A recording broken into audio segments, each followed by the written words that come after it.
утвърдим в делото на покаянието и от все сърце да простим на прегрешилите спрямо нас ближни.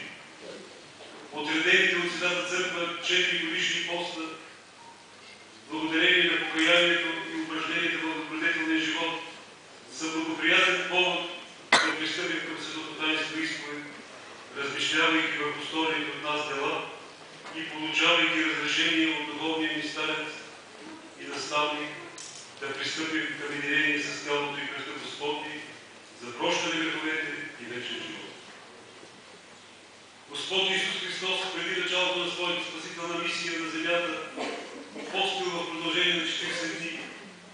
Пророчица Анна живеела в Иерусалимския храм и не се отделяла от храма, служейки Богу с пост и молитва ден и нощен. Светите апостоли също са постили. Свети апостол Павел се обръща към римляни, като в ден да се държим благоприлично, без да се предаваме нито на срамни гощавки и пиянство, нито на сладострастие и безпътство, нито на раздор и завист, но облечете се в Господа нашего Исуса Христа и грижите за плътта не превръщайте в похоти. В проповедта на планината Христос ни учи, че постът трябва да бъде придружен от молитва и милостиня. Църквата е отредила постните периоди през годината, за да ни утвърди в борбата с изкушенията и похотите, но и за да се изпълним с ревност по жениха и се подготвим за съединение с Него, чрез приемане на святото причастие в чистота и достойнство. Целта на земното ни битие е да се богоуправляваме, защото сме осиновени от Спасителя и посредством Неговата кръстна смърт сме станали синове Божии по благодат.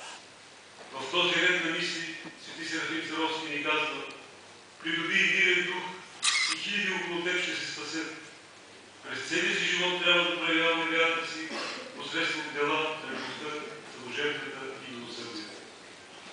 Любовта ни трябва да е действена, за да бъде вярата ни жива. По думите на светия апостол Яков: вярата без дела е мъртва. Телесният пост непрестанно да бъде съпровождан от духовен пост, от въздържание от всяко зло и грях, който лесно ни омотава.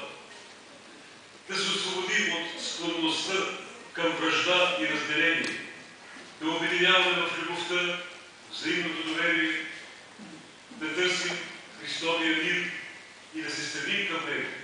И Бог на любовта и мира ще бъде с нас.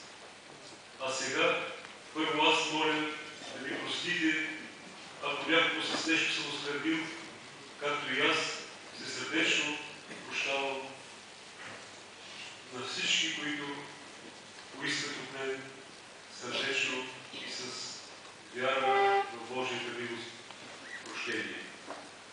Молитвено пожелавам на всички ви леки и спасителни пости, след които, очистили духовно и телесно, да се сподобим с великата радост да посрещнем светлото Христово възкресение. Амин.